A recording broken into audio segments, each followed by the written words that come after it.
Hey guys, good morning and welcome to Devbhoomi career point. आशा करता हूँ आप सभी लोग स्वस्थ होंगे। काफ़ी अच्छी आपकी स्टडी चल रही होगी।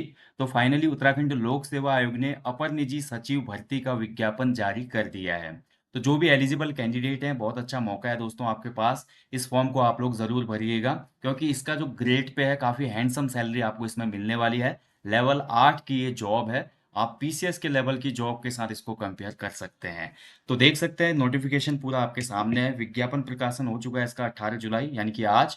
बात करें फॉर्म भरने का जो अंतिम डेट है वो 7 अगस्त तक है, यानी कि 7 अगस्त तक इसका लिंक रहेगा।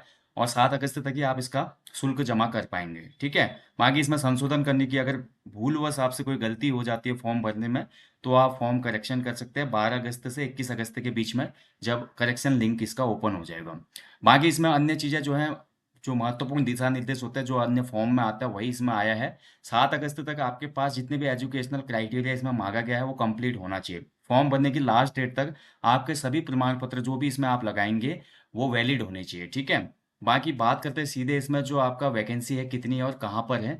तो सबसे पहली जो वैकेंसी है, टोटल वैकेंसी 99 है। और इसमें जो सबसे ज़्यादा वैकेंसी है वो आपका उत्तराखंड सचिवालय में है। उत्तराखंड सचिवालय में आप देख सकते हैं दोस्तों, तो टोटल 96 वैकेंसी है। और 3 जो वैकेंसीज हैं वो आपका उत्तराखंड लोक सेवा आयोग में है। ठीक है। तो टोटल 99 वैकेंसी है। काफ़ी ज़्यादा बोल सकते हैं कि वैकेंसी है इस बार इस पोस्ट के लिए।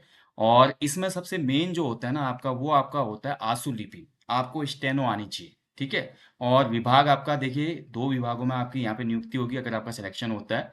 और लेवल आप देख सकते हैं, इसका वेतनमान जो है लेवल 8 का है, यानी कि ग्रेड पे 8 आपकी है। और बेसिक इसमें देखिए 47,600 होगी, तो अच्छी खासी हैंडसम सैलरी आपको इसमें मिलने वाली है। बाकी इसमें जो शैक्षिक अर्हता है आपकी, तो आपका ग्रेजुएशन होना चाहिए किसी भी स्ट्रीम में। आप बीए हो, बीएससी हो, बीटेक हो, कोई भी स्ट्रीम में आपका ग्रेजुएशन होना चाहिए। बट मुख्य परीक्षा में कंप्यूटर ज्ञान संबंधी प्रायोगिक परीक्षा पास करना इसमें अनिवार्य है। इसके अलावा हिंदी जो स्टेनो है इसमें न्यूनतम 80 शब्द प्रति मिनट। और कंप्यूटर पर हिंदी टाइपिंग में न्यूनतम 8,000 की डिप्रेशन प्रति घंटा की गति चाहिए। साथ ही अंग्रेजी आशुलिपि में आपका न्यूनतम 100 शब्द प्रति मिनट, और कंप्यूटर पर अंग्रेजी टाइपिंग में 900 की डिप्रेशन की स्पीड आपको चाहिए। ठीक है। ध्यान रखेंगे, अंग्रेजी आशुलेखन परीक्षा अभ्यर्थियों के लिए वैकल्पिक होगी, किंतु अंग्रेजी आशुलेखन की परीक्षा उत्तीर्ण करने वाले अभ्यर्थियों को चयन में अधिमान दिया जाएगा। हालांकि इसमें जो अनिवार्य आपकी टाइपिंग स्किल है स्टेनो और हिंदी के लिए, तो वो हिंदी में ही है। इंग्लिश वाली केवल क्वालिफाइंग रहेगी, स्टेनो भी और टाइपिंग भी। ठीक है। बट अगर मान लीजिए दोनों आप क्वालिफाई करते हो और सेम स्कोर होता है कैंडिडेट का, तो जिसने इंग्लिश को भी क्वालिफाई किया होगा उसको यहाँ पे प्रेफरेंस मिलेगी, आयोग ऐसा बोल रहा है। वहाँ की अधिमानी अर्हता अन्य चीज़ों में भी मिलती है। आयु सीमा की बात करें तो मिनिमम 21 साल है और मैक्सिमम 42 साल है। और एज काउंटिंग जो होगी आपकी, कट ऑफ जो डेट है वो है 1 जुलाई 2024। 1 जुलाई 2024 को न्यूनतम 21 साल होनी चाहिए और अधिकतम 42 साल आपकी होनी चाहिए। ठीक है। और जो कैटेगरीज हैं जिनको आपका एज में रिलैक्सेशन मिलता है 5 साल अपर एज में, तो SC ST OBC DFF वगैरह सबको यहाँ पे 5 साल की छूट दी जाएगी। ठीक है। इसके अलावा देखिए, उत्तराखंड के जो दिव्यांगजन है उनके लिए 10 साल की छूट इसमें दी गई है। बाकी पूर्व सैनिकों को भी आपका अधिकतम आयु सीमा से 3 वर्ष की छूट मिलती है। ठीक है।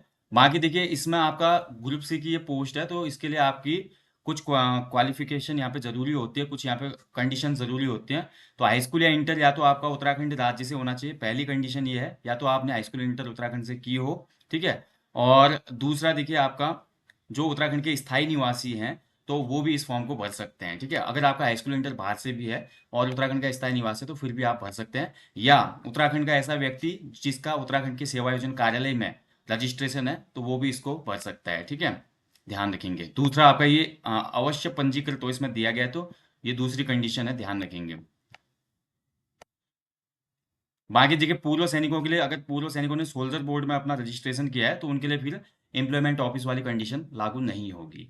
बाकी अन्य चीज़ें सेम है जैसा अदर फॉर्म में होता है। बाकी आप देख लेना इसको, मैं इसको शेयर कर दूंगा टेलीग्राम चैनल पे। टेलीग्राम पे दोस्तों, टेलीग्राम चैनल है हमारा देवभूमि करियर पॉइंट के नाम से ही। आप लोग उस चैनल को ज्वाइन जरूर कीजिएगा, उसमें बहुत सी सूचनाएं और रोज की कुछ महत्वपूर्ण न्यूज, उसके अलावा कुछ इंपॉर्टेंट अपडेट और जो भी चैनल या कोर्स से संबंधित डिटेल्स होते हैं वो मैं शेयर करते रहता हूँ। तो बहुत ज़रूरी है आप उसको ज्वाइन कीजिएगा। फीस की बात करते हैं तो जनरल की जो फीस रहेगी 222 रहेगी, ओबीसी की 222, अनुसूचित जाति और जनजाति के लिए 102 रुपये, ईडब्ल्यूएस के लिए 222, दिव्यांग कैंडिडेट के लिए 22, और उत्तराखंड के जो अनाथ बच्चे हैं उनके लिए कोई भी शुल्क इसमें नहीं है। ठीक है। ध्यान रखेंगे। अब आ जाते हैं दोस्तों सीधे इसके सिलेबस पे। सिलेबस देखेंगे। अभी इसमें आयोग ने कोई भी टेंटेटिव डेट्स भी नहीं दिए कि कब इसका एग्जाम होगा। जल्दी इस पे आपका जो कैलेंडर आएगा आयोग का, सितंबर अगस्त सितंबर में कैलेंडर आते हैं, तो उसके हिसाब से इसकी डेट पता चल जाएगी। इसमें पहले चरण में दोस्तों आपका टाइपिंग स्किल होता है, ठीक है। ये पहला ऐसा एग्जाम है जिसमें पहले टाइपिंग होती है और बाद में रिटर्न एग्जाम होता है। तो पहले आपका हिंदी टाइपिंग होगी और 10 मिनट में आपको करना होगा। फिर इंग्लिश टाइपिंग होगी 10 मिनट में, 15 अंक मिलते हैं। कंप्यूटर ज्ञान की परीक्षा होगी 100 नंबर की, इसमें 1.5 घंटे मिलेंगे आपको। 50% मार्क्स लाना इसमें कंपलसरी है। हिंदी आशुलेखन जो हिंदी स्टेनो है, इसमें आपको 135 अंक दिए जाएंगे। 5 मिनट 35 मिनट मिलेंगे आपको इसमें। 5 मिनट एवं 35 मिनट मिलेंगे इसमें। अंग्रेजी आशुलिपिक में भी आपका 135 होगा। ये अहरकारी है, ये भी अहरकारी परीक्षा देख सकते हैं, ठीक है। और ये अधिमानी अहर्ता के लिए वैकल्पिक प्रश्न है, ध्यान रखेंगे। जितने भी ये जो आपका परीक्षा की प्रकृति है क्वालिफाइंग नेचर की है हालांकि, बट इसमें आपका हिंदी टाइपिंग और हिंदी स्टेनो क्वालिफाई करना आवश्यक है विद कंप्यूटर ज्ञान परीक्षा। अंग्रेजी आशुलिपन में अगर आप फेल भी होते हैं या टाइपिंग में फेल होते हैं तो उसका इम्पैक्ट नहीं पड़ेगा, जब तक कि दूसरे कैंडिडेट ने सेम स्कोर पे उसको क्वालिफाई नहीं किया हो। ओके, यहाँ पे साफ बोला गया, देखिए, अंग्रेजी आशुलेखन की परीक्षा अधिमानी अहर्ता केवल वैकल्पिक प्रवृत्ति की होगी। वैकल्पिक मतलब ऑप्शनल होगा ये, ठीक है। बाकी कंप्यूटर ज्ञान परीक्षा में सफल अभ्यर्थियों को ही हिंदी एवं अंग्रेजी आशुलेखन परीक्षा के लिए अहर घोषित किया जाएगा, और हिंदी और अंग्रेजी टंकर में ही सफल अभ्यर्थियों को कंप्यूटर ज्ञान में सम्मिलित किया जाएगा। यानी कि इंग्लिश टाइपिंग हिंदी टाइपिंग निकालना आवश्यक है, लेकिन इंग्लिश की जो स्टेनो है वो क्वालिफाइंग है, वैकल्पिक है। उसके बाद जब आप इसको क्वालिफाई करेंगे तो सेकंड फेज में आपका जो रिटर्न एग्जाम है वो होगा, जिसमें पहला पेपर आपका जीएस का होगा, जनरल स्टडीज का। जनरल स्टडीज में आपके 100 क्वेश्चन पूछे जाएंगे, ठीक है। और जनरल स्टडीज के 100 क्वेश्चन में आपका भैया नेगेटिव मार्किंग होगी 1/4 का। दूसरा जो पेपर होगा आपका ऐसे और लेखन का होगा। ऐसे राइटिंग और जो आपका ड्राफ्टिंग का पेपर होगा, इसमें निबंध पूछे जाएंगे, थोड़ा हिंदी पूछी जाएगी, और साथ ही पत्र लेखन और फॉर्मेट वगैरह इसमें आपको बनाना होगा। ये 100 नंबर का ये भी पेपर होगा, ठीक है। तो निबंध और आलेखन में अभ्यर्थियों को न्यूनतम 35% अंक प्राप्त करना आवश्यक है, ये ध्यान रखेंगे। तो हिंदी टंकण में आप देख सकते हैं इस प्रकार से यहाँ पे अंकों का विभाजन किया गया है, आपकी जो स्पीड आएगी। और वैसे अंग्रेजी टंकण में भी आप देख सकते हैं इस प्रकार से आपका नंबरों का विभाजन किया गया है, जो भी स्पीड आप गेन करेंगे। ऐसे कंप्यूटर ज्ञान परीक्षा में आपका ऐसे बेसिक नॉलेज ऑफ कंप्यूटर आएगा, जैसे प्रिंटर, माइक्रोफोन, स्पीकर वगैरह। एमएस वर्ड, ओपन ऑफिस में काम करना आपको आना चाहिए, स्प्रेडशीट्स में काम करना आपको आना चाहिए, ठीक है। इसके अलावा ईमेल करना, उसको से भेजना, अटैचमेंट करना, और ईमेल का मतलब सीसी जो होता है वो रख के जवाब देना, सब चीज़ आपको आना चाहिए। और पावर पॉइंट वगैरह का भी थोड़ा बहुत नॉलेज आपको होना चाहिए। और यहाँ पे साफ बोला गया है कंप्यूटर ज्ञान की जो प्रैक्टिकल एग्जाम होगा इसमें 50% अंक लाना आवश्यक है, इससे कम लाएंगे तो क्वालिफाई नहीं होगा। बाकी इसके बाद हिंदी स्टेनो है भाई, देख सकते हैं आप 135 अंकों के लिए। और अंग्रेजी स्टेनो जो है वो आपकी ऑप्शनल है 135 अंकों के लिए, ठीक है। इसके बाद जीएस के सिलेबस में आ जाते हैं। 100 अंकों का जीएस के क्वेश्चन आएंगे, जो कि आपका ऑब्जेक्टिव पेपर होगा, यानी कि एमसीक्यूज आएंगे, ठीक है। 100 एमसीक्यूज आएंगे इसमें।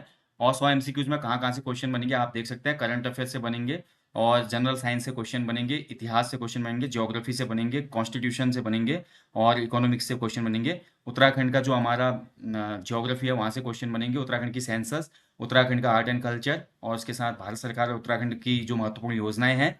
साथ ही आपके कुछ बुद्धि परीक्षण के भी क्वेश्चन आएंगे, और आचार शास्त्र यानी कि एथिक्स के भी क्वेश्चन आएंगे।